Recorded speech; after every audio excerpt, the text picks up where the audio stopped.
be picked after this tournament. In place at the moment, Oscar Dominguez and Skyler Woodward. But if Woodward loses here, he might be vulnerable and might need a pick. Yeah, and also, you know, Josh Roberts trying to make some noise. And like I talked about before, make his argument for a thought for that team. He's had a great year here in the U.S. Skyler needs to shake off a match there on the qualification winner's side that wasn't his friend. I don't know if the template really did him any favors there. We talk about it, and template's a good thing under our break rule, but sometimes it can get the best of you when the cue ball roams across it. Now Skyler, of course, who's made a huge equipment change, I think way for the better in my opinion, but that is totally my opinion. These two have played each other many times. What were they saying to each other there, Jeremy, do you think? Well, you know, sometimes it gets me, sometimes it doesn't. So no telling really. Like I said, these two have been close. So Skyler, I don't think he's cut off the 2-ball, and you know as well as I do, even though you don't play the game, Phil, these opening racks, these opening shots are so huge to set the tone, not just for the match, but mainly for yourself.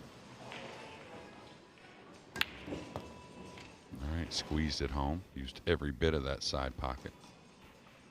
He got the maximum out of that, didn't he? Yeah, and Skyler, you know, was really known for a while around America just as, you know, the best player on the 7-footer, and you think that doesn't do a whole lot for you, but in certain goofy kind of situations or odd shots, you know, that's what you deal with on the 7-footer a lot for one reason or another. So kind of helps him at times. Of course, sometimes he can get a little short with the technique a little bit, just kind of goes back to that 7-footer kind of swing, and oh, I don't know about that. And that was a let up on the swing. You can tell he overcut the ball and still ended up a good 6 to 8 inches short with the cue ball. So, yeah, that deceleration causes the ball to be overcut. We see it repeatedly. Yeah, two things happen when you decel. You don't deflect it as much, so therefore the bend on the ball takes a little early. And Phil, even though he doesn't play, is really wise to it because that's dead correct, Phil. Josh Roberts talked about him earlier today. Really a guy that's used to grinding on the one-loss side in a lot of matches. So 2 early mistakes by these 2 players. And talked to Josh a little bit. Of course, he wasn't happy with his performance on the TV table here earlier in this event. Wanted to make a big difference in this match here, but that's not the starter he wanted.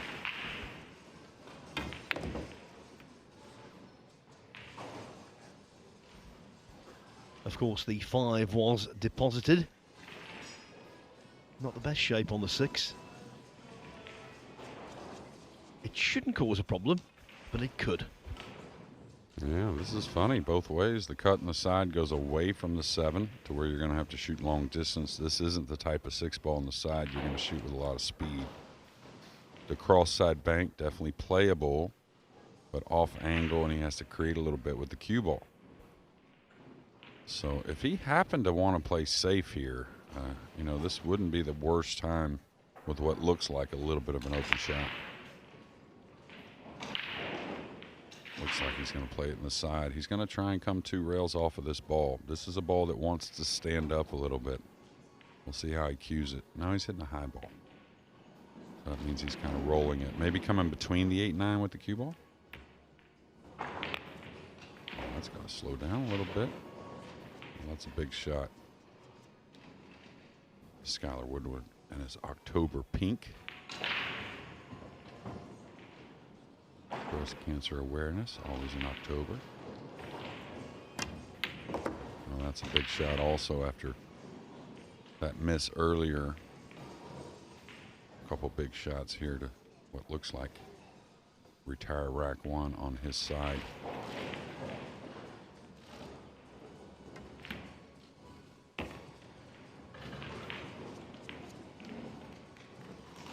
these two definitely coming from two different origins of today. Skyler with a pretty poor match. Josh getting going on the loser side. Indeed, but Skyler Woodward, who was complaining about a stomach upset earlier in the day, will be happy with the way he started. It was all about a Josh Roberts mistake in the end. Woodward leading 1-0. Yeah, when you think Skyler Woodward's abilities, the fact he's been a Mosconi Cup MVP, and I was looking at the live 9-ball rankings a short time ago, and he's 43rd there now. That's not representative of his abilities and how good he is. No, not at all, but, you know, maybe a little small slice of humble pie he's had this year, recognizing that it's one thing to maintain, but maintaining isn't going to get it. You have to keep improving, and, you know, the great players, the discipline is you don't see the improvement as much. It's a long-term kind of thing, but squeaking out extra games that lead to extra matches that lead to, of course, more points and more dollars.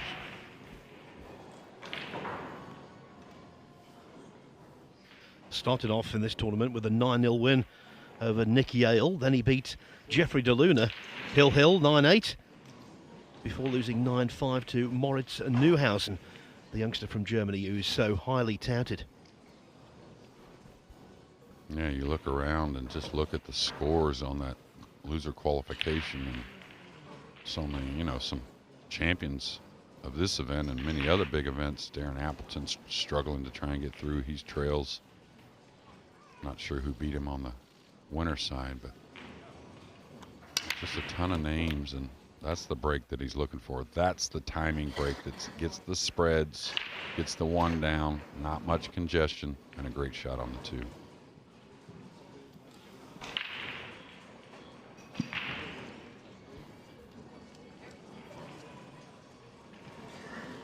And I think it's Delgado that's got Appleton in trouble at the moment. And he's been awfully impressive this year. Delgado has a semifinalist at the European Open. Didn't play his absolute best in the semifinal match, but sure played well to get there.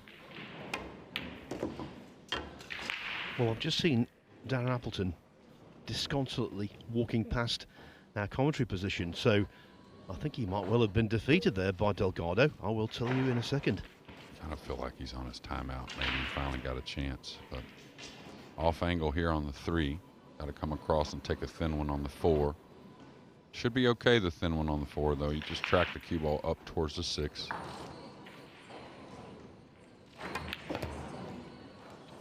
Now he's going to like that stroke. Much cleaner. You're right, he's not defeated yet, but he is in trouble. 7-4 down. Doesn't look happy. No, I think he finally just put a game on the board. He was down 7-3.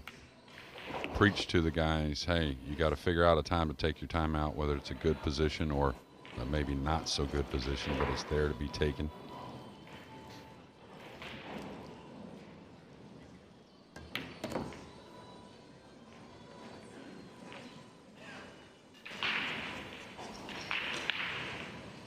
Now, this is the type of shot I really think Skyler's new equipment's going to really serve him a lot of dividends. Once you get used to it, high performance cue in his hands really does the trick. And now to kind of put a little something on top of that mistake by Josh Roberts, a break and run here in the second. Now that is the real Skyler Woodward. Can be so potent, can be so explosive.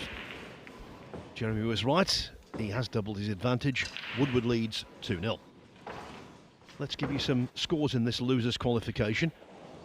Mustafa Alner from Turkey on the hill against Masato Yoshioka, who we saw give Joshua Filler quite a game a little earlier today. Kyle Akalu from South Africa, 6-1 up on Hunter Lombardo. Liu Ri Teng and Ko Ping Chung. Hill 8-8. Marcel Price from Wales, he's broken run 3 times in his match against Met Vergara from the Philippines, and he leads 7-4. I can tell you, Ko Ping Chung has just beaten his fellow player from Chinese Taipei 9-8. Dennis Grabber is through at the expense of Joe Spence. John Morra has beaten Tolian Han. Gregory Hogue, he's 7-3 up on Chris Alexander. Lee Van Corteza and Wu Kunlin, they bolster the Asian representation in the last 64 tomorrow. Yeah, I spoke with Skyler this morning. He really kind of came up to me, just telling me that how off his stomach was, and you know, he's, to be honest with you, he and I joke we both have kind of a cast iron stomach for the most part, and so that's kind of odd. He said he went and ate a big meal last night, hasn't felt very good since. I'll tell you what, in this match at least, it hasn't slowed down the break shot. Perfect. I do recall, though, he had a dicky stomach, as we say in the UK, at the World Masters. Yeah, well, I'll be honest with you, sometimes when you're overseas, it can easily happen to you, you know. Water's a little different, whatever it may be. I've you know, found myself where I wasn't at ease so much when I'm abroad, but right here in the USFA, I feel like he's pretty comfortable in that regard, but not so much today.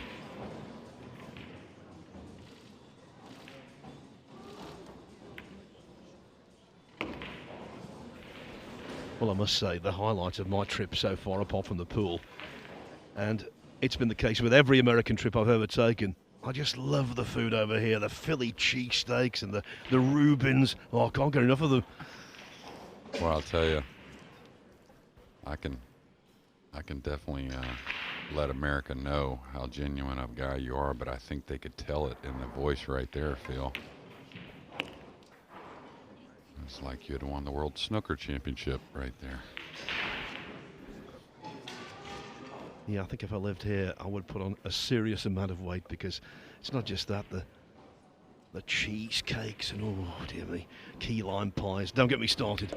Yeah, every state kind of has their thing, and we tour the country to see all the different sites, but you know, the little extras at the restaurants and delis and whatnot are pretty special in this country. And the thing is, we have all the international flavors at a real high bar, like a high rate, and real quality as well. I'm envious, and Josh Roberts will be envious of Skyler Woodward, because Sky has taken a 3-0 lead. It all started with that mistake from Roberts when he missed a ball he shouldn't have, and ever since, Woodward has seemed really on top of things. Josh Roberts, he began with a 9-1 win over Dan Segui, then lost 9-1 to Jason Shaw, but he's bounced back with 2 hard-fought victories on the one-loss side. He beat Tomitaka Koji 8-7, and then Mario Torcha 8-6. That's why he's here. He's originally from Boston, Massachusetts, but the family moved south when he was 14. He's based in Pinewood, South Carolina, now age 41, father of 5. Yeah, he's definitely a family man, and even though he does get out and travel a lot with the pool, remember first time I laid my eyes on Josh in Mobile, Alabama, like some others, never thought he'd be to the point he's at, but just a hard worker, and you know, he's a lot like SVB as far as always hitting balls.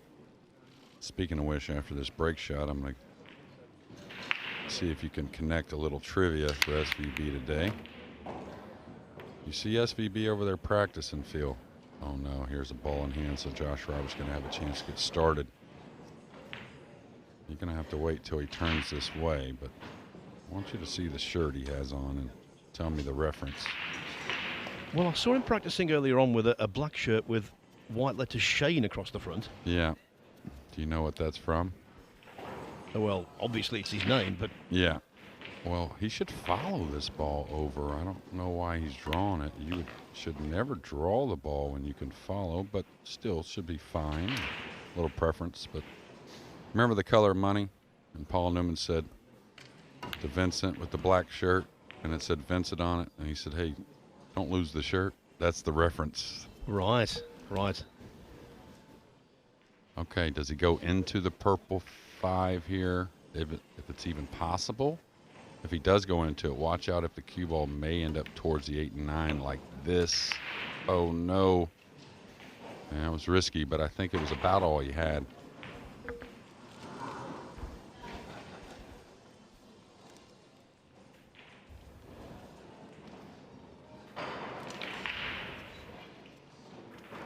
So a little bit of early position with ball in hand costing Josh what should have been not routine, but more doable than what we're seeing. Nice shot. From the one pocket man. He's very good at all forms of the game, but he's deadly at one pocket. Yeah, that includes all kinds of bank shots. Of course, we usually call that one kind of a 9-ball player's bank. You know, they get the feel for it early. Every practice table has been taken since this arena has opened on Sunday. Non-stop, the guys that have qualified, getting all the practice in they can. This is a one-loss, or loser's qualification, excuse me. So whoever advances here is going to face an undefeated player. Taking the extension off, taking a little weight off, so he must be hitting kind of a soft spin, maybe.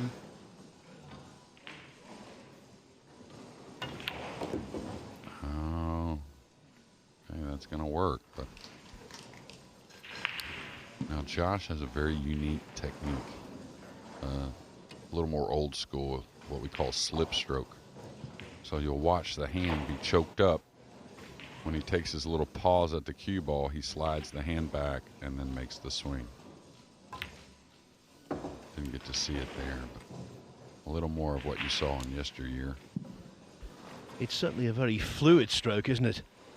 Oh yeah, very athletic, but watch the right hand. He just slips it back a little bit.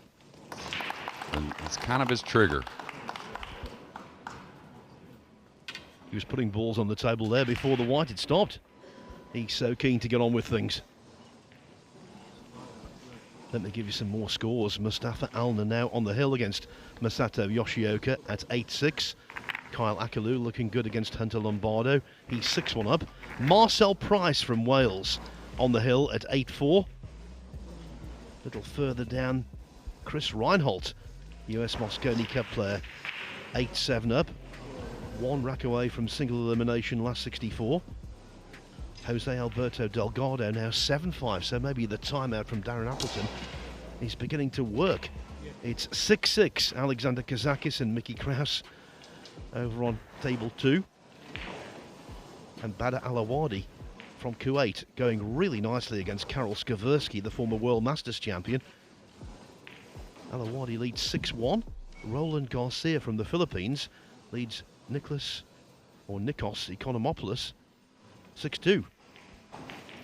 Yeah, and Badr, I don't think he gets enough credit. I mean, if you just sat there and watched him play, you'd be very impressed.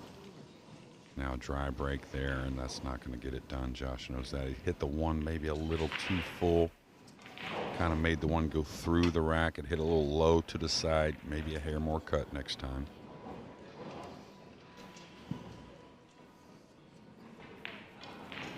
You mentioned the name Chris Reinhold. From what I've seen and talked to Chris, I expected him actually to have a good U.S. Open.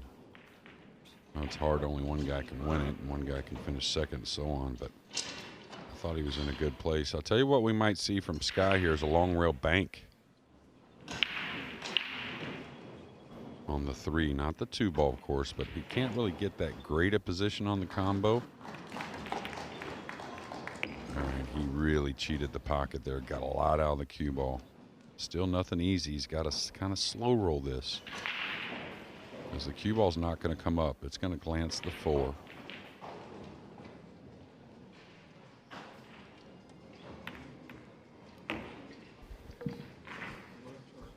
Always think that one of Skyler Woodward's greatest assets, he's got real vision. Great shot maker. Doesn't matter what kind of match he's in, he always has that sixth sense. Well, I agree totally, and doesn't get a lot of, that's got to go a little bit. He wanted the 2-rail angle with top inside. He doesn't get enough credit tactically, I think. I think he's similar to Josh in that regard. But like I was saying earlier, when you play a lot of years on 7-footers, they're not always so pristine. So you have to learn these tricky shots and these little instincts about what's going to happen in collisions and when you're breaking balls out. And this could be problems here. Kind of punched it, didn't get enough draw, and now Josh Roberts going to enter with another ball in hand. Yes, Woodward scratched on the break in rack 4 and now scratches much later in rack 5. From here, it should be plain sailing.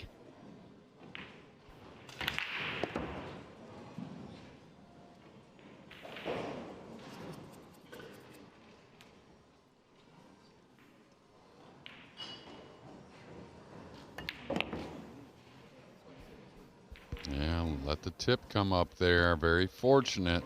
Definitely didn't want to come in tight like that. When you come in tight, not only that side pocket, but you don't have position till the very last second.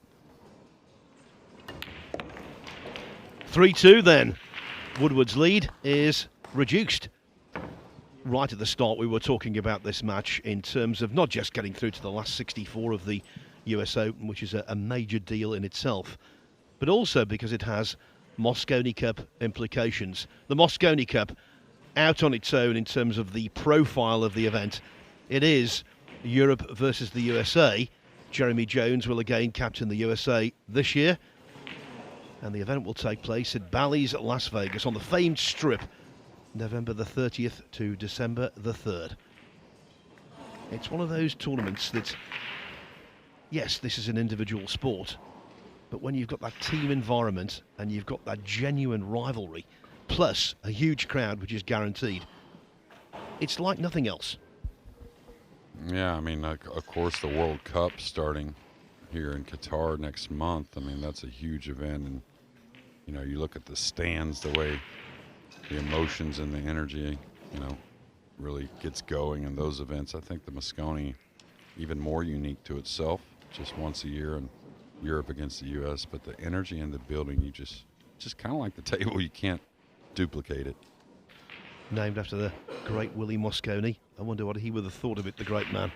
Well, I think, of course, not knowing, I did meet him once in 1991 at the Hall of Fame tournament in Dallas. Very lucky to do so, but I think he'd be proud of that event. So I know someone who's met Willie Mosconi. It's made my day. Yeah, they had a Hall of Fame tournament in Dallas. Quite a few of them were there. The older school ones, plus some of the younger Hall of Famers. Well, considering younger compared to Irving Crane and Jimmy Karras and Willie Mosconi, of course, Jim Rempe, Mike Siegel, Nick Varner, all kinds of Hall of Famers, all kinds of green jackets.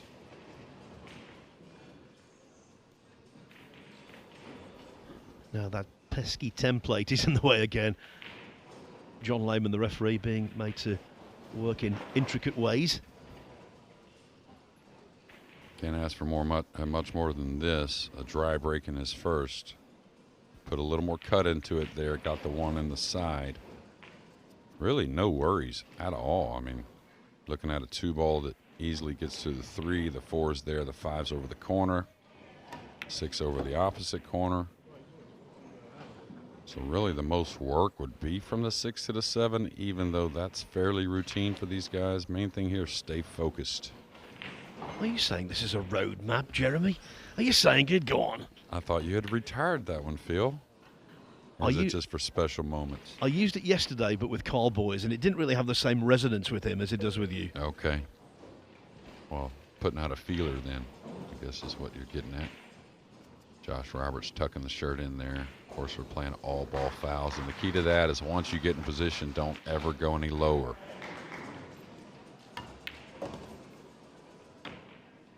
Now here, he should stun and kind of lay on the top rail. That will easily get him towards the 7.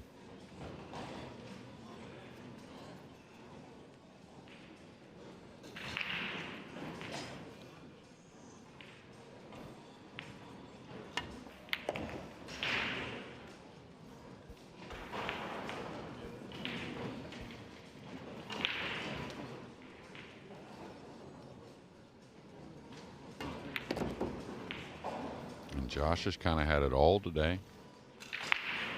You know, won a match relatively easily, not too easily, but then had a huge lead in a match that he kind of gave that lead up. He was up 5-0 in his last before finally winning 8-6.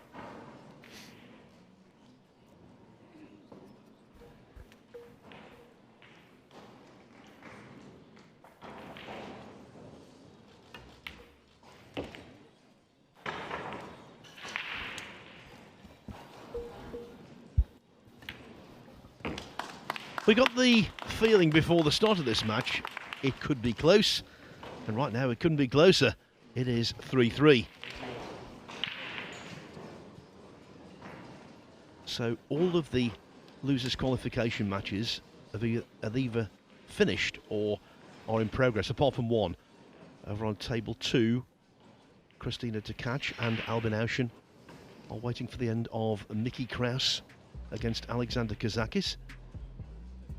Kazakis leading 7-6 there. Tim de Ruyter from Holland, 7-2 upon Reina Lahr from Estonia. Roland Garcia on the hill against Nikos Economopoulos at 8-2. Dang Than Kien, 4-2 up on a fine talent from Bosnia, Sanjian Perlivanovic. Jose Alberto Delgado now on the hill against Darren Appleton at 8-5. Poland has such a wealth of talent. Daniel Masayol, he's 7-6 up on Katsuji Teruya from Japan. And, well, a veteran Polish player, one of the very first to break through onto the international stage and do well, Radoslav Babica. He's beaten Jan van Lierop, the Dutchman, 9-2. A really awful hit on the one there. Like to have that one back. Barely catching in the one in the second dry break. Really fortunate not to lose the cue ball. You can see him talking to himself there. Not happy with that break shot. And Chris Reinhold, I believe, is at Hill now. 8-8 for his tournament life. Yes, and he's another one in that Mosconi Cup mix. Yeah, difficult here. You'd like to hit the right side of the one in a confident manner and go into the 3 to hold the cue ball, but you got to be confident. Any miss hit there definitely could sell out or lose the cue ball, but I think you have to shoot this. It needs a little right spin to get into the 3. Yeah, he didn't put a ton of right spin, but it's going to be just fine. And that's the gamble in 9-ball pool. You got to take some chances.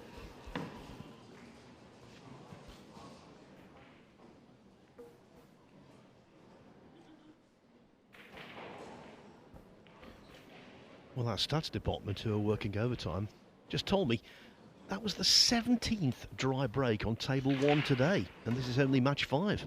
Smart kick, I think, here, even though. Did he catch that on the way in? I'd like to see a replay on that just because it's easy to miss it and you wouldn't believe how lightly you can shave a ball.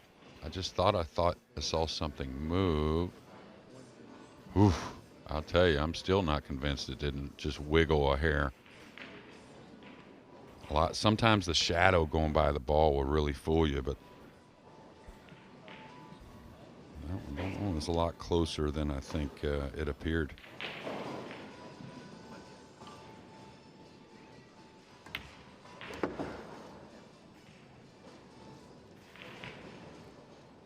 And still not settled. I mean, not saying this is bad, but how much easier is things if he gets where he wants on the 2-ball?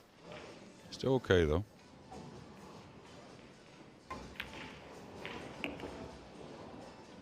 What happens when Skyler, when the heat gets going, he gets a little shorter and quicker with the backswing. Now his talent, and he's used to doing that when the heat gets going a little bit, but I think he can get the best of you. Got him a couple times already. That was a better stroke. He's going to get a little more out of it than he wanted, but that's okay. He can cut the 5 after pocketing the 4.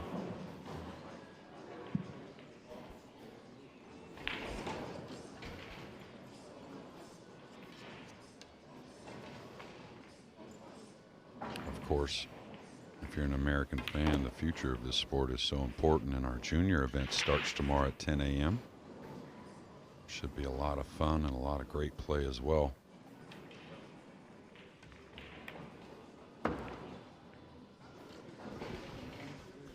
Yes, and already in the main event, the US Open itself, quite a few juniors have showed their skills. The likes of Joey Tate, Riku Rompainen, Payne McBride had a victory.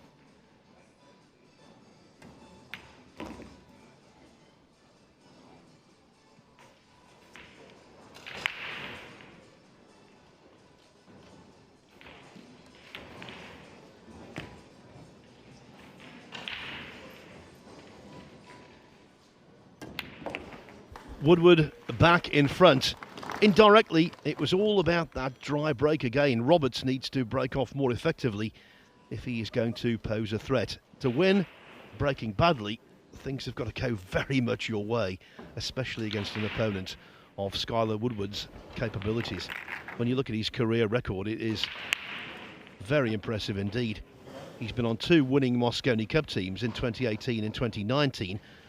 And on both occasions, he was the MVP, the most valuable player. He's won the 9-ball division at the Derby City Classic. He won the US Open 8-ball in 2019.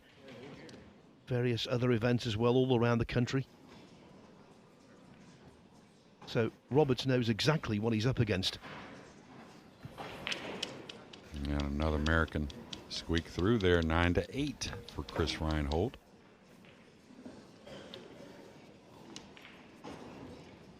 Yeah, and what you said at the beginning of that statement probably has as big a deal, or as big a deal as any other part of this change. Is before, I think what upset some of the players with the old break rule, of course we didn't get to see enough pool. That I think is obvious to everyone. Watch out, another cue ball lost. Wow, now that one wasn't his fault, but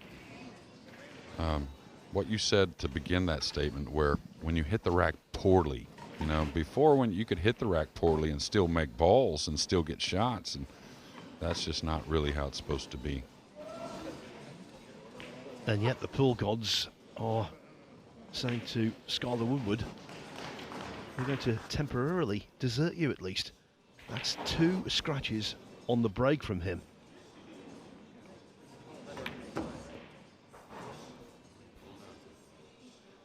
Yeah, a little off angle there, so don't be afraid to move the cue ball over for the 3 in the same pocket if needed. I think he can hold it, but both are clear.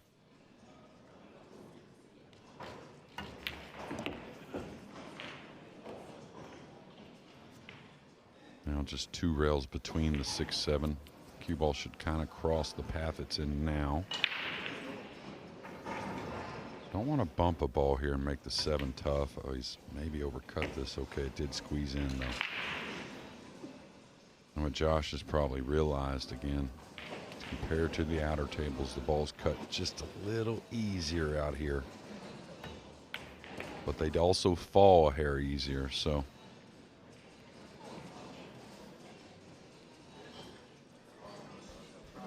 The table giveth and the table taketh away.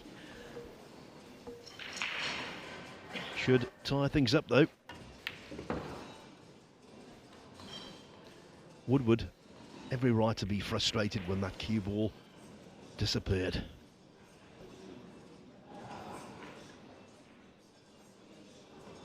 You know, what happens in a match like this sometimes is, if you're in Skyler's shoes, you know, you maybe don't get as worried because you haven't seen that break from Josh be very consistent. The problem with that is all these players can turn that around immediately. Doesn't take much. Funny coming across the 9 with that much speed. Usually you wouldn't want to get to that second rail from there. The side pocket really comes into play. As soon as the wide ball went down, I think Woodward feared the worst, and those fears were well founded in the end. It is 4-4. 8 racks each. Mustafa Alda and Masato Yoshioka over on table 26, out in the sticks. Kyle Akalu 6-3 up on Hunter Lombardo. Tayfun Tabor 7-3 up on Daniel Guttenberger. 7-6 for Ralph Suke, the ultimate battler, against Emil Andre Gangflot from Norway. Tyler Steyer recovering from that defeat by Shane Van Boning. He's 7-4 up on Sharik Saeed from Singapore. Neil Svyan 3-1 up on Yipkin Ling Liu. And Greg Hogue has advanced into that final 64, and he has some points to be spoken of. Had a win at Sandcastle in a smaller ranking event this year, but still had to play pretty darn well to win. Yeah, he qualified for the single elimination with a 9-4 win over Chris Alexander of GB. Yeah, a player that's playing all the events and definitely improving. Took a hair of speed off, got the cut he wanted. A lot of congestion on that lower right side. What happens when you cut it a little more and a hair of speed off, they kiss each other down by this pocket. And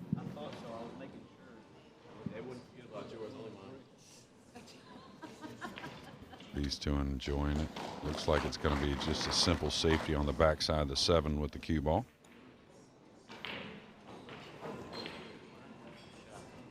With all that congestion, that's when you do keep the safety simple. All right, you can go up by the 8, top rail, side rail, kick towards congestion. Got a chance to pocket the 4 a few ways here too with the cue ball or the 2. So you don't want to kick super light. Give a chance of luck. Yeah, he's going to leave him. Well, elevated, stretched. Going to have to play a delicate little kiss shot here, I think. And the thing is, you need to control the 2 coming out with the cue ball. Oh, nice shot, Josh. It was important he kind of got through that to where the cue ball traveled up. Otherwise, he couldn't get position on the 3. And Robert's looking for his first lead.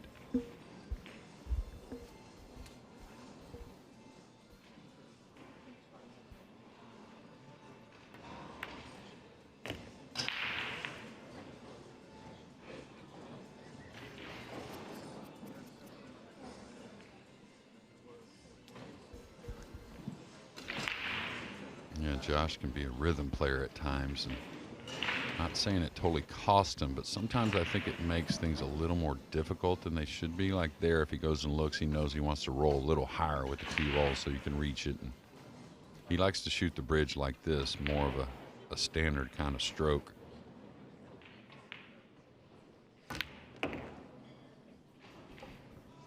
With the application of bundles of check side as well.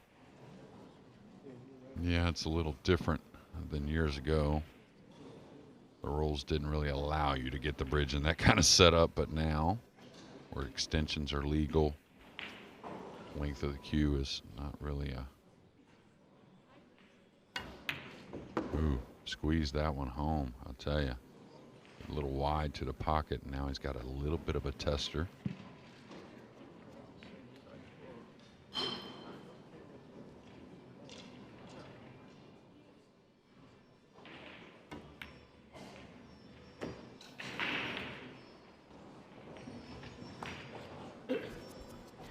He was watching on there a little anxiously, but for no reason in the end. That's perfectly fine. Skyler Woodward led 3-0 and 4-3. But he now trails, because for the first time in the match, Josh Roberts hits the front at 5-4.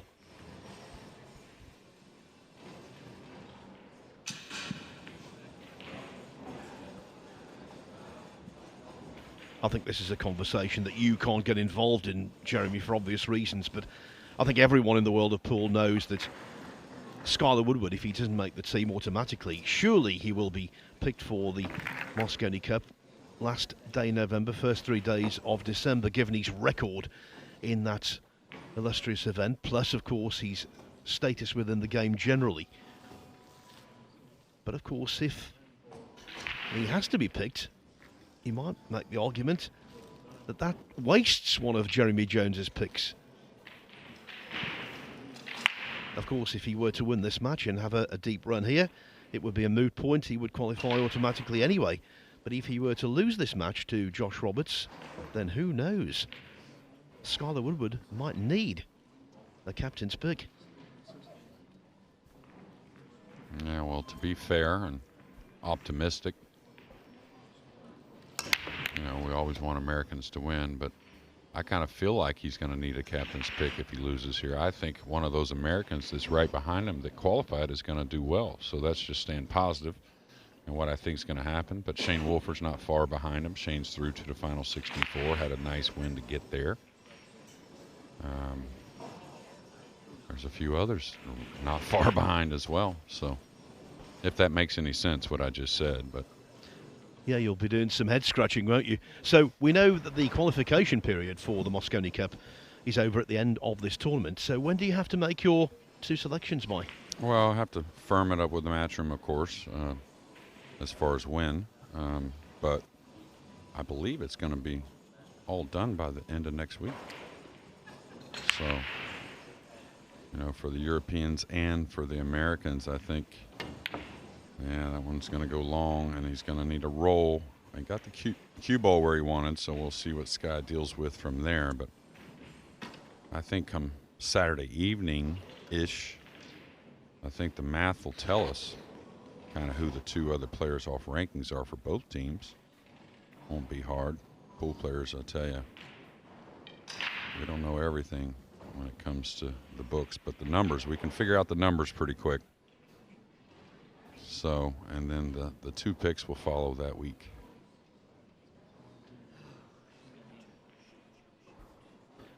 And do you ring up the guys when they've got in the team and congratulate them?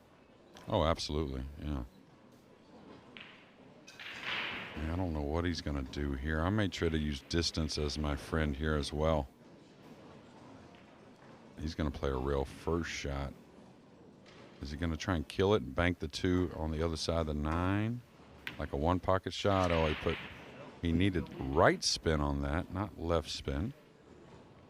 Or, no, excuse me, he needed left spin on that, not right spin. I think he was trying to creep the cue ball up on them balls there, that being the 4, 5, and 9.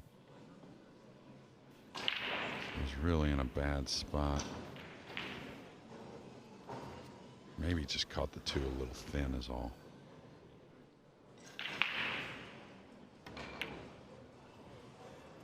And he used every bit of the pocket there, so surprised the cue ball didn't run a little further and get a little too straight. I might take on the 4 from some distance because your line on the 4 is much more important where the 5 is than getting close to it. I mean, it would be nice to get close to it. I'd probably just lay up over here on in between the 6, 7 and take on the longer shot. This has got to slow down, I think.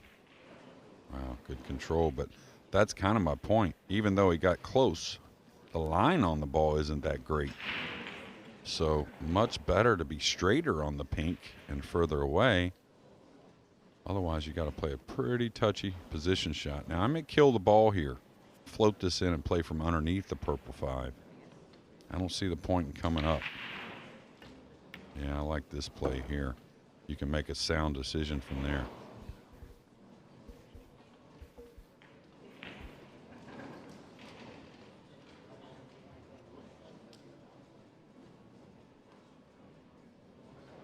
Looks like he's taking it on in the corner. Yeah. And who was it earlier that we did? I think it was Masato. He had a few of them that kind of teeter-tottered in. You know, you keep doing that, you're a little off. 1 or 2 of them's going to stand up. And that 5 ball caught the cushion far, far too early to give him any realistic hope of the pot being achieved. Long rail bank coming. Shouldn't have a ton of speed, but definitely not slow rolled. He tried to hit it in a little bit more. Going to give up a return shot, I think, anyways. Yeah, it's kind of like, you know, the driver, taking the driver out, hitting it in the rough. Oh, you caught you a good lie a few times, but it's going to bury eventually.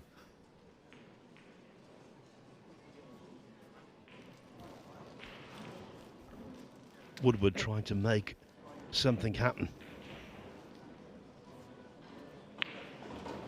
Look at that, Woodward not effective from distance. Not yet anyway. Oh, nice kill stroke there. Little brush on the 7 may have helped.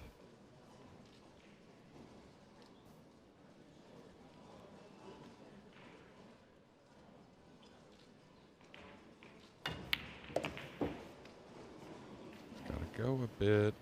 I don't think he got there. The 9's a big ball, and he doesn't have enough angle to work the ball around the table. He's going to have to load this up with inside. He may even cross-bank this ball. I doubt that, but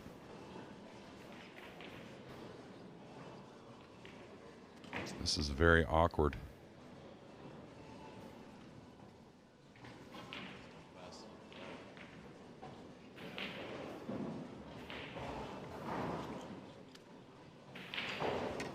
And a big shot at a big moment. He may be banking this the way he's cueing it.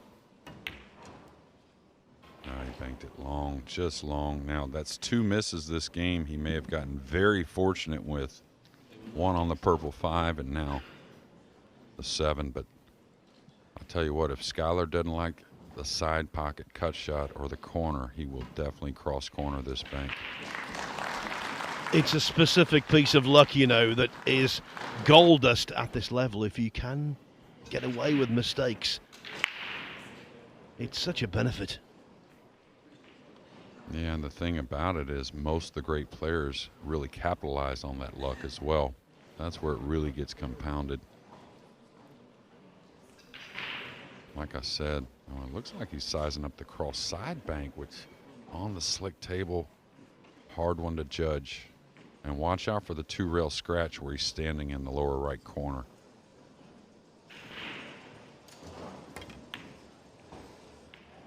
Oh, he hit that sweet.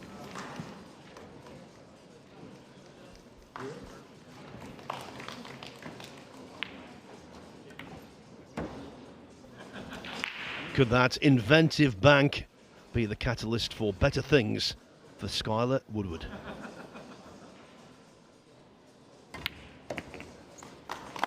It's all square again, as it was at 3-3 and 4-4. Now it is at 5-5. Some scores for you. Alexander Kazakis has just beaten Nicky Kraus 9-7. Bada Alawadi a while ago completed a 9-2 win over Karol Skaversky. Roland Garcia from the Philippines, 9-3 over Nikos Economopoulos. Just before this match began, actually, the big breaking Dutchman Mark Bijsterbosch, he came through 9-5 against Ronald Regley in losers qualification, so we're going to see him tomorrow. Darren Appleton, back-to-back champion of the US Open in 2010 and 2011, is out, beaten 9-5 by Jose Alberto Delgado. Niels Feijen still in the early stages of his match against Yipkin Ling Liu. 3-2 Feijen leads. And Tyler Steyer on the hill on table 10 against Sharik Saeed at 8-4. Emil Gangflot and Ralph Souquet 7-7. Tayfun Tabor 7-4 up on Daniel Guttenberger. That's Germany against Austria on table 4. Mustafa Alma has come through a hill-hill battle with Masato Yoshioka at 9-8, so Turkey will be represented in the last 64. And South Africa's Kyle Akalu is on the hill against Hunter Lombardo, 8-3 there. I'll tell you what, that last 64 lineup is going to be full of talent and experience, full of ambition. It's going to be terrific from tomorrow morning onwards. Yeah, absolutely. And I was thinking about Darren Appleton. Of course, one set at 9 ball without putting my eyes on it. Hard to really make too many comments, but I just think about those players like Darren and Niels, Mika, some of the older guys really trying to, get that spirit and that big win again like they've had before. There, the Mosconi Cup, November 30th through December 3rd. That's going to be the place to be, Phil. Yes, Bally's Las Vegas. And with regard to the Mosconi Cup, we've just had a potentially significant result. Tyler Steyer has beaten Sharik Saeed from Singapore 9-4. Now that's a lot of fortitude, I think, from Tyler Steyer, coming back from that defeat by Shane Van Boening and playing nicely to get through to the single elimination phase tomorrow. Yeah, Tyler, he hasn't had the results that, some would think, or some would think he should have had, or even himself, but he's played a lot of great matches. A lot of matches this year in big moments against, the upper echelon. He's had them beat, just couldn't quite close the door for one reason or another. It's not always fault in that regard. But we've had so much pool news this week. The news from the European Open is that it's a 3-year deal now at the Hotel Esperanto in Fulda, Germany, around an hour's train ride from Frankfurt. A new 3-year deal, and the 2023 edition will take place from the 8th to the 13th in that lovely town. It really is a beautiful place. What we can tell you is, if you want to play, you're going on the reserve list. It's already fully taken. 256 players have entered. But in terms of buying tickets, they went on sale this week. Sales have been brisk, I can tell you, but there are some available. So get in now while you've still got the chance, because in the hotbed, the pool hotbed of Germany, and right in the heart of the country as well, that is a perfectly situated event. And the vibes from the inaugural event, Jeremy, you were there with me. I thought it was terrific. No, it was awesome. The fans were incredible. Fans are great in this sport all over, but a very warm welcome to the entire world there from all the players and fans in Germany and the city of Fulda.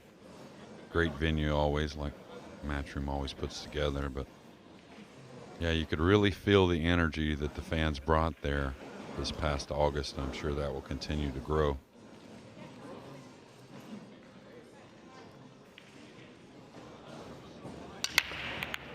Yeah, a little quick there. A dry break from Skyler. He's had two scratch on the break and now a dry one. Let's see what Josh Roberts wants to play with here on the 1. John Lehman's going to have to pay attention to this one.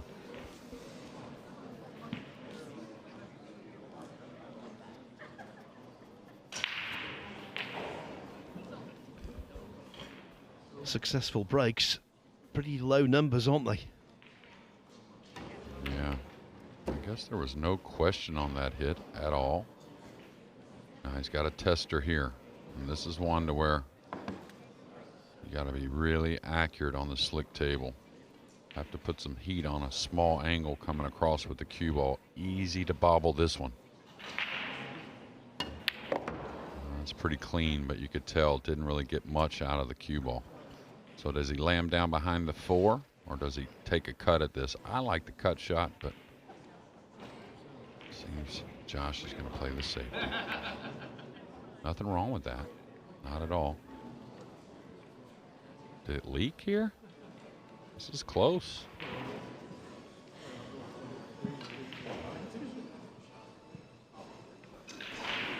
"64 players from the original entry of 256 will make single elimination starting here tomorrow.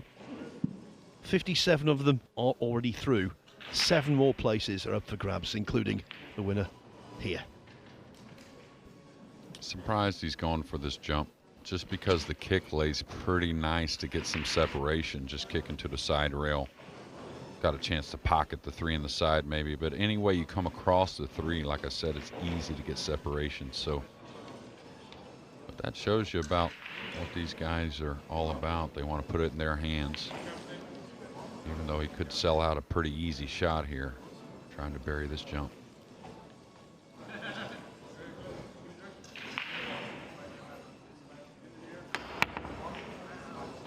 Did draw the cue ball.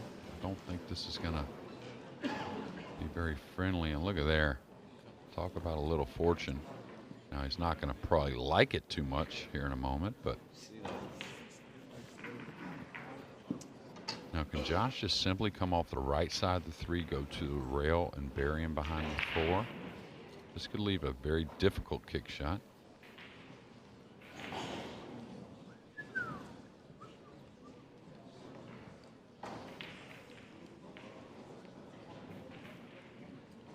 have to kick up underneath this. Kind of kick towards the place he's standing, come underneath the 3 and take his chances that way. Don't be fooled thinking you can soft kick at this. You may not get a rail. It may spread on you a little bit. I'd like to go ahead and go at this a little bit.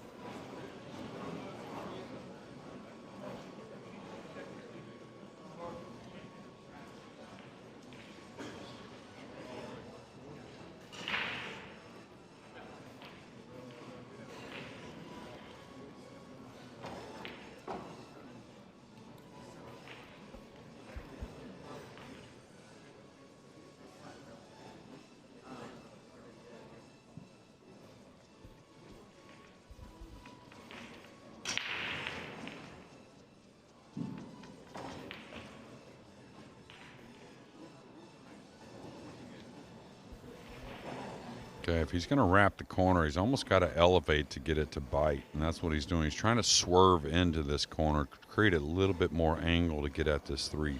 Still difficult. Wow, good hit, good effort, and I don't think much of a reward, but a great effort there from Sky. Wasn't it just?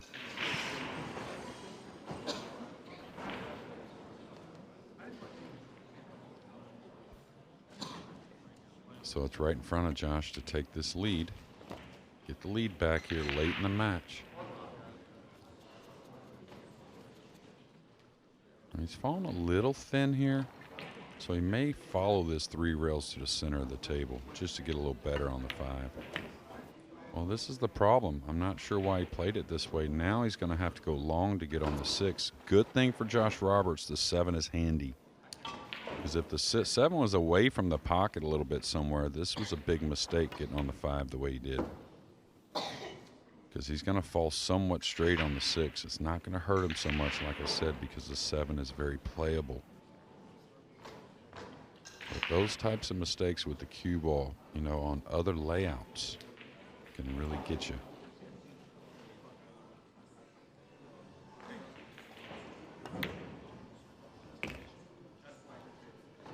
All right, playing the cut.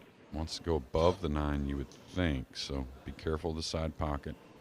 Nothing wrong with coming below the 9-2 rails and taking a little more distance also. Oh, he decided to slow roll it. You make it over the 9, he's okay.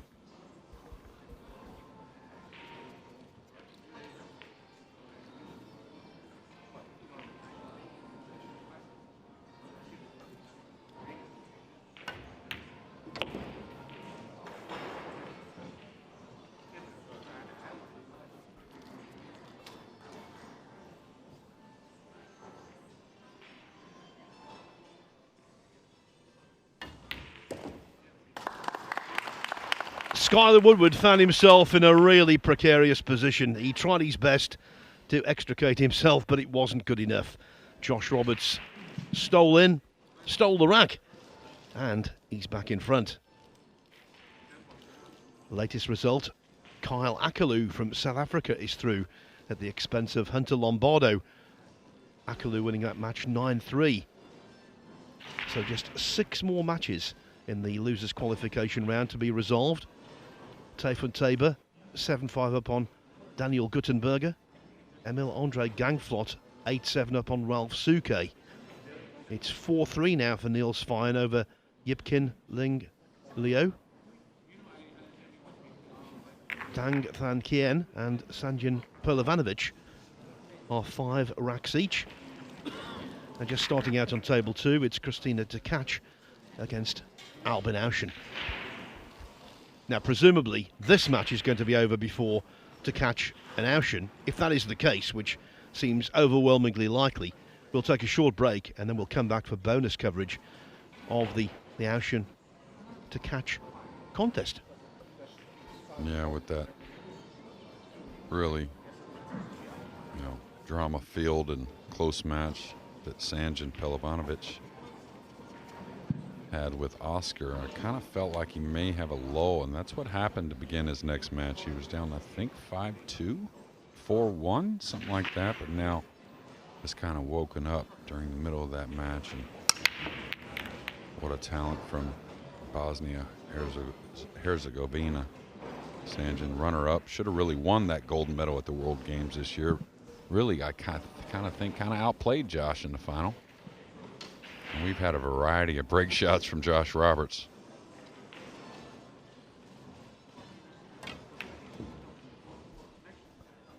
We're seeing lots of good stuff from both players, Jeremy, but the break-off isn't in that bundle of brilliance. Far from it.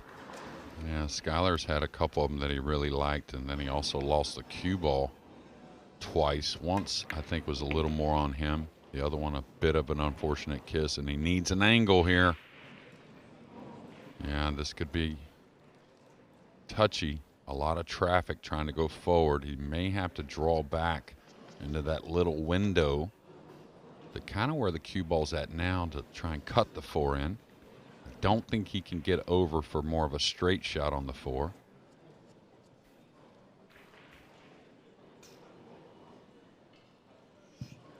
Yeah, he may have to.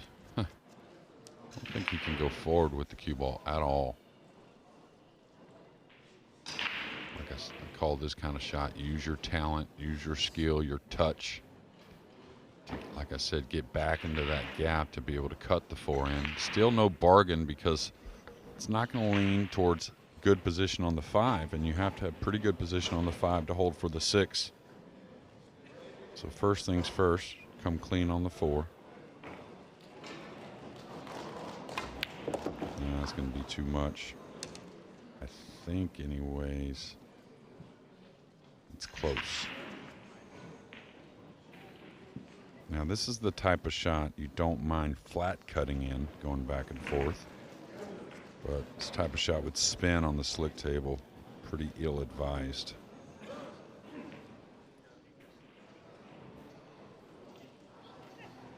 So he's going to play a safety. It's going to be a soft safety. It's going to leave a very easy kick shot. Yeah, didn't want to leave a piece of the pink 4, and not saying he'll shoot at it, but you just don't want to leave options. Now, the good thing for Josh is he's kicking this with a good element of safety behind the 8, and he's going to probably put the 4 in a very bad position down here below the 5 and 6. Now, the one thing for Josh, he doesn't want this 4 to go in, most likely. Yeah. That goes back to some of that one pocket. Really handling the cue ball. Started off the year, and it's been a very good year for him. Started off 2022 in early January by winning the one pocket at the Iron City Open in Birmingham, Alabama. Yeah, really nice big pool room there, just in a suburb. He's got to hope this goes how he wants it. Can't be upset with that one. I should say Birmingham. I'm from the original Birmingham, and that's how we pronounce it back home. Well, I think that's how it originated here as well, but the southern drawl, we kind of lengthen out some of those syllables. Now, Josh, watch out for the high ball. The high ball on the slick table, you could easily scratch off the bottom, and he didn't have that in mind.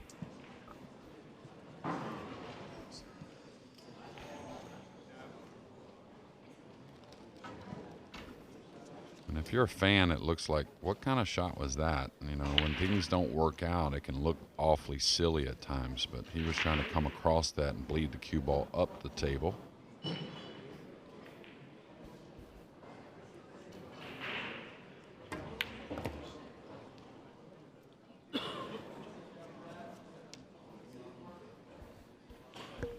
Still Skyler Woodward with a great shot on the 5, but a lot of work left. Look at the 8 and 9, not the type of combo you want to have to play. So maybe we're looking at short side position, or at least he wants to get very tidy position on the combo.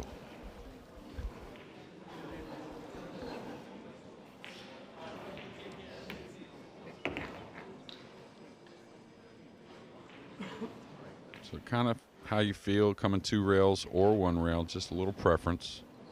I think most would go 2 rails here. And the main thing is you can be a little more aggressive.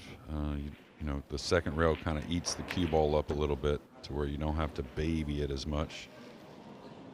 Now, this is pretty off angle. Now, if he can hit it at the lighter speed, and that wouldn't be like rolling it or anything, but he's going to draw the cue ball a little bit or stun. Thing is here, don't overhit it and make the pocket become a lot smaller.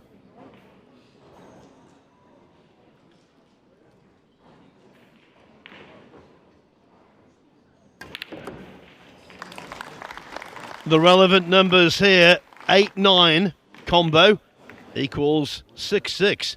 They're tied again as they were at 3-3, 4-4 and 5-5. This is thrust and counter thrust just as we anticipated. Yeah, both these guys fighting for their tournament life, and in my opinion, the tournament. Of course, a little home cooking there, being the U.S. Open.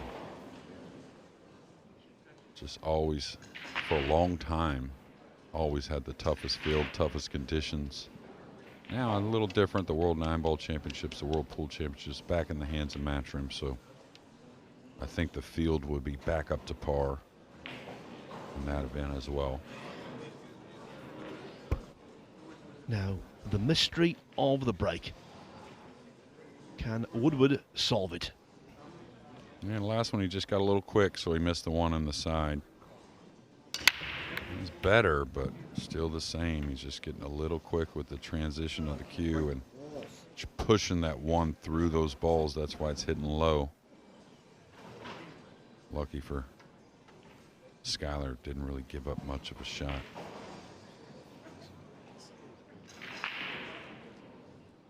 Now, he can feather the one. Try and go to the rail and just creep up behind the 3. The good thing is the 4 will block the 1 to where it doesn't have a playable pocket. Don't like hitting off the bottom side of it. Too much going on there, and you have to get into the ball to move the cue ball unless you're just slowly coming behind the 5. Yeah, that's why I didn't like that shot so much, is you're trying to determine a lot of things going on instead of just nipping the right side of the 1. Even if you don't get the snooker, you're leaving them 7-8 feet away and the 1's protected. All right, so the 2 doesn't pass the 7, or it may actually, but he's a little thin here. Nothing wrong with coming at the 9 with the cue ball here. If the 2 passes the 7, nothing wrong with coming kind of at the 2 as well.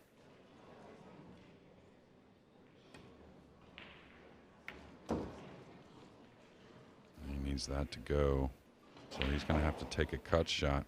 He'll just draw this out a little bit. No reason to panic. I think anyways, just draw it out and take a little cut to come between the 8-9 back up for the 4. Yeah, just right in there. And this is what I think is a good sign for Skyler. I want him to have these type of racks where he's got to work it a little bit, look at the balls a little, piece them together. Because we know he's got the rhythm side of things. That's not an issue.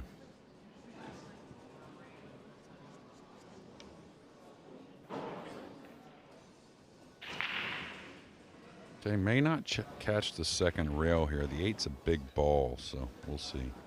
Yeah, I like that decision as well. And when he gets in that working mode field, double tough.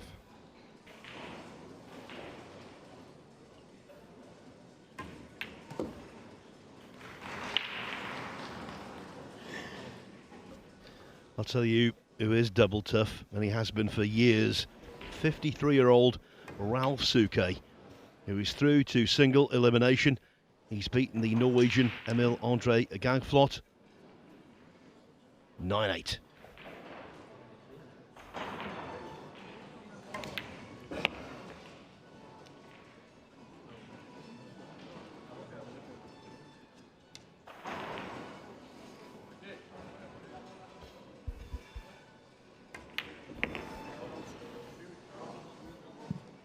I think we've had, this is going to be maybe our 4th lead change in this race to 9.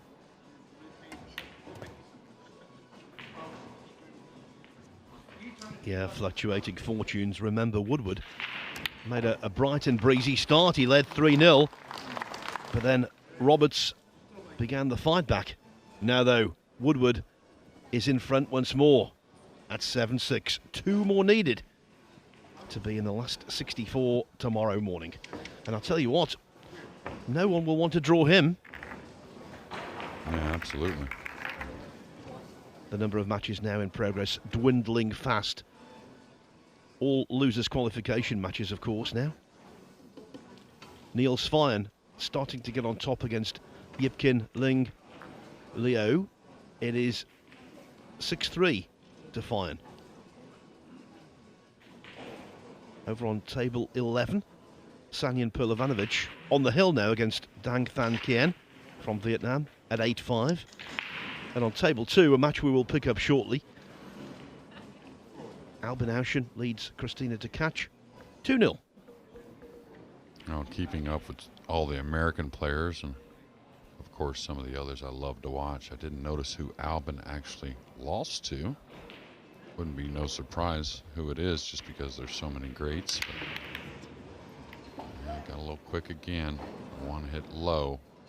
I don't think he's going to get much cover. Well, maybe.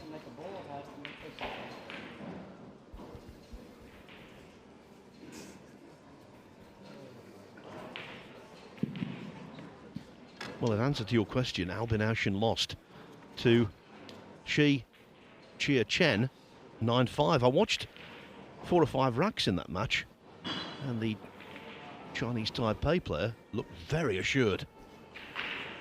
He wouldn't mind making this in the side, going for the safety. He caught it a little thin, so he's going to give up a look at the one, but nothing easy, and maybe not even playable for Sky Woodward. Not an easy safety either. Anytime the ball's out in the middle, coming off one side or the other is very difficult because you're always dealing with traffic. So he's getting down on the ball quickly, so it's got to be a safety. I'm not sure where.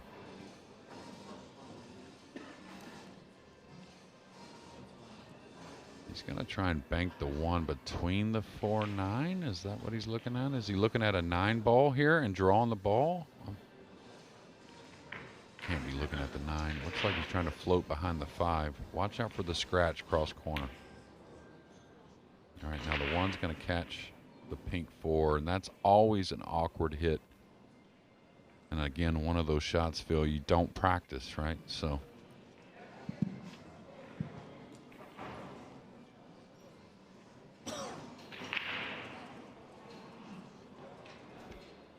Saw a glimpse there in the audience.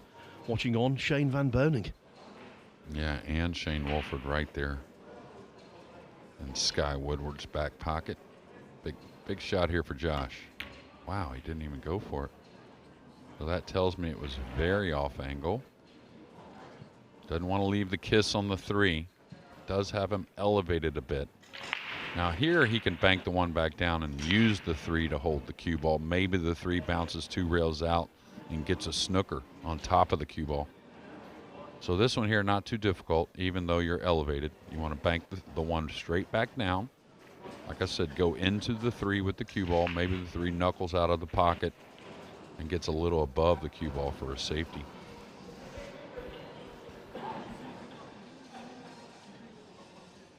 You could follow through the 3 and scratch. That would be unfortunate. I don't really see another play, in my opinion anyways.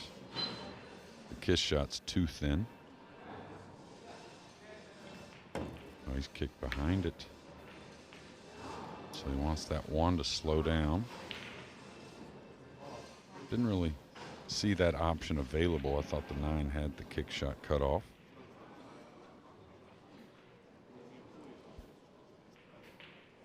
Boy, you can see a lot of the practice tables, especially on one side, taken up by the junior players getting ready for tomorrow. And see quite a few pros over there taking an interest at the future of this game.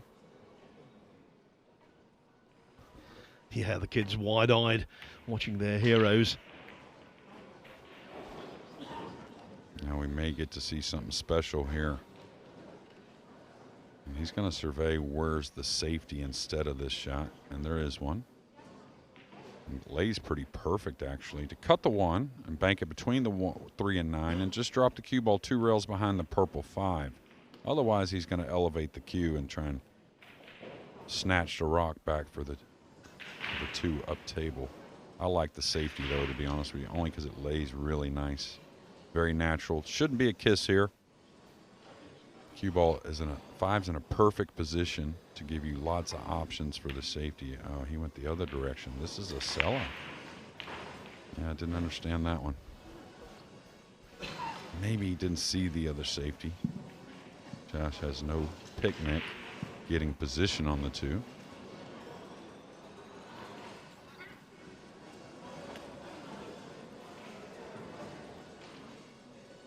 Going to come 3 rails tight here. Yeah, that was always going to be difficult. I'm just not understanding the table as much that wasn't as possible with the 3 there as Josh may have figured it was. Got a little bit of the 2. Not sure what he can do with it.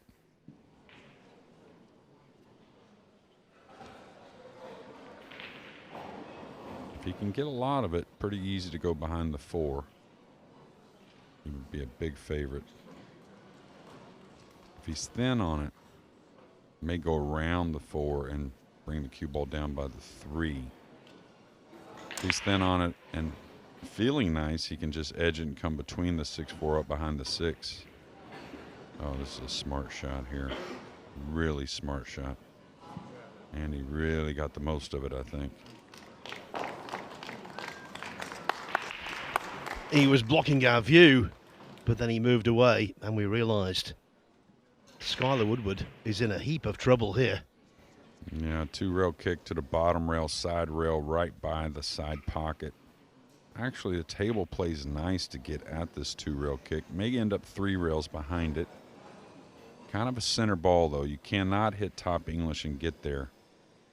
I shouldn't say you can't, but it's highly unlikely. It's more of a, like I said, a center ball hit.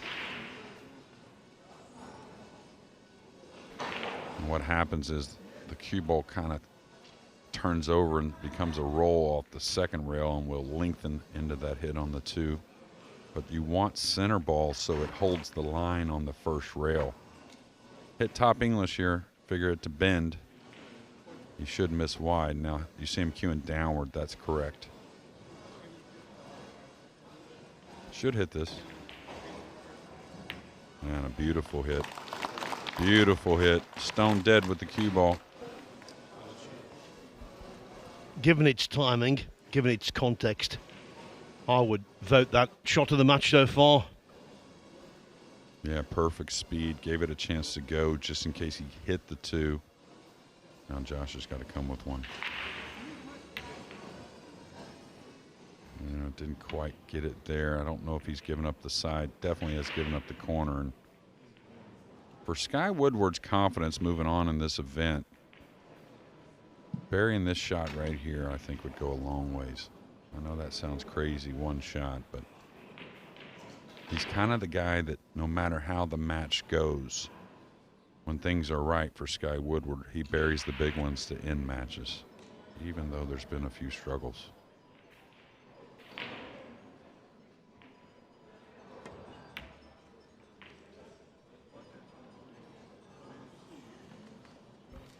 But not on that occasion.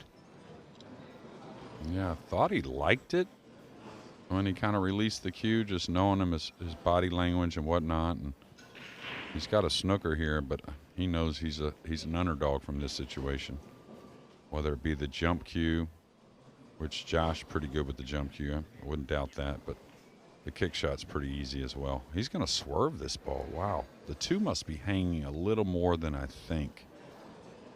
Yeah, almost any contact on the 2 gets you there, but it is away from it a hair, so you do have to cut the right side. So Josh didn't want to take a chance at catching this 2 full. So watch out for 2 things here. I'm not too concerned about the cue ball off the table. He's so good with the jump cue. But watch out going towards that side pocket, the right side.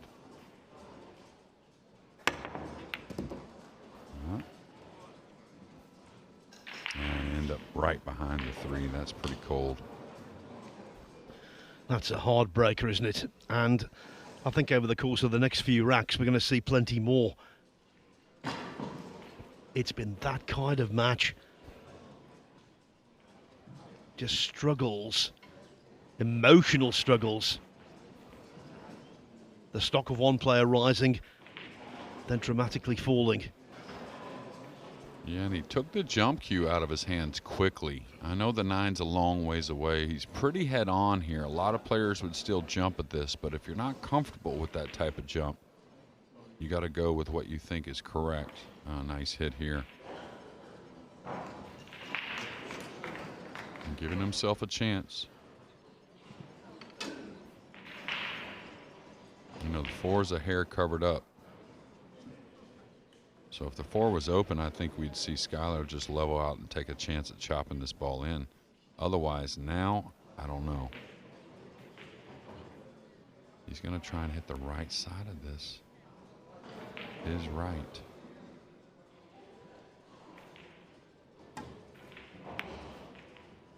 This is going to end up pretty nice, I think. Well, at least he tied up the 4, and he knew he had a little cover with the purple 5.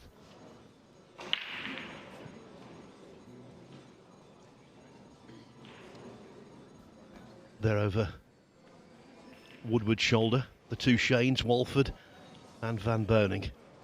Their day's work is well and truly done. Now they can watch someone else sweat it out. Yeah, now the 4's gotten open just a hair, and it was open enough for both these guys the way they banked the balls. So first one to get a shot will go offensive most likely, trying to get out. He's going to do the same thing, edging his right side of the 3, trying to come 2 rails, and then the 3rd rail at the pink 4. Oh, he got him behind him this time. He's going to like this.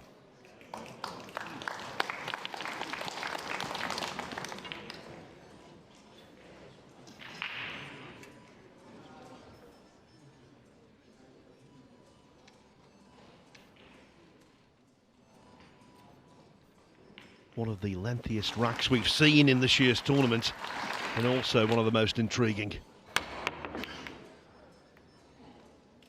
Okay, he's going to give up. Well, the 3 traveled quite a bit, so I don't think we're going to see Skyler attack. Here's where that touch is so important, banking this 3 and running the cue ball to the right side rail and then bumping the 4, using the 6 as a big blocker. Key to this shot is don't let up. Not saying you're going to hit it really hard, but you don't want the cue ball to go to the rail and bump the 6. You know what I mean? You want to bump the 4. That's the ticket. Yeah, just like that. The last few shots from Woodward have been a masterclass. Yeah, and that's a nasty object ball position he's put the 3 in. Not only the cue ball really in a great position for Woodward, but he cut off many signs of the 3 at different ways to kick at this ball. That's how much he cut it off. Man, that was hard. Josh has got such a good kicking prowess. You know, he gives himself a chance.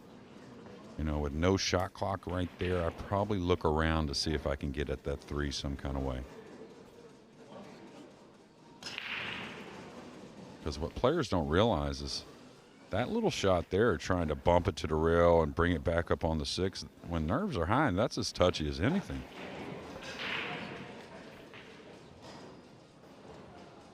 Yeah, I would come over trying to get the natural angle to swing the cue ball off the 4 a couple rails for the 5 in the lower left.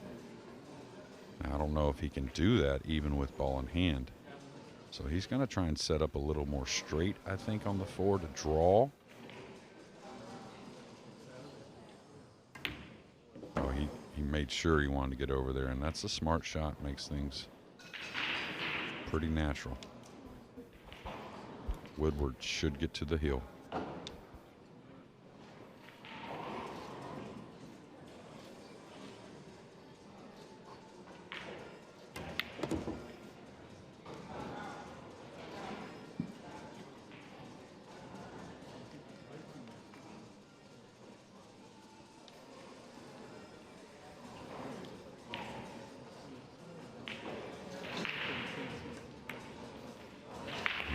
Seemed like it kicked the hair.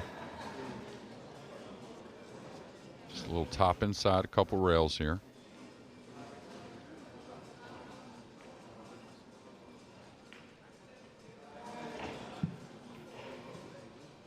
Doesn't have to go top inside. Could easily come one.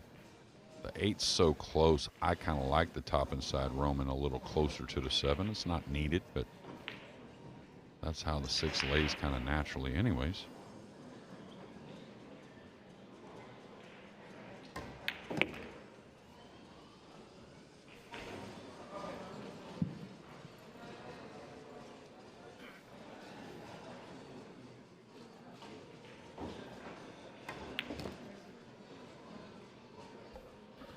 Tactically, he was outstanding in this rack. But of course, no amount of tactics can get the job done. You have to pot them in the end. That's what Woodward has done with a neat and tidy clearance here. And because of that, he has a modicum of daylight now. He leads 8-6. He's on the hill. One more required to be in the last 64 draw. As for Josh Roberts, no more room for manoeuvre, no more room for error. 3 potential racks left. He has to win them all. And Josh wouldn't care what kind of shot he got, as long as he got to the table somehow to try and keep his tournament life going. Not many more matches left today now. Tafe and Tabor has increased the healthy German representation in single elimination. He's beaten Daniel Guttenberger 9-5. Neil Svein 7-4 up on Yipkin Lingliao of Hong Kong. As we said, Sanyan Perlovanovic prevailing 9-5 against Dang Than Kien. And on table 2, a match we're going to pick up on the conclusion of this one.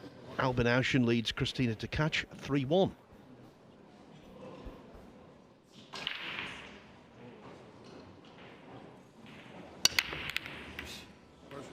Uh-oh. See you later. Oh, cue ball. Wow. The cue ball won.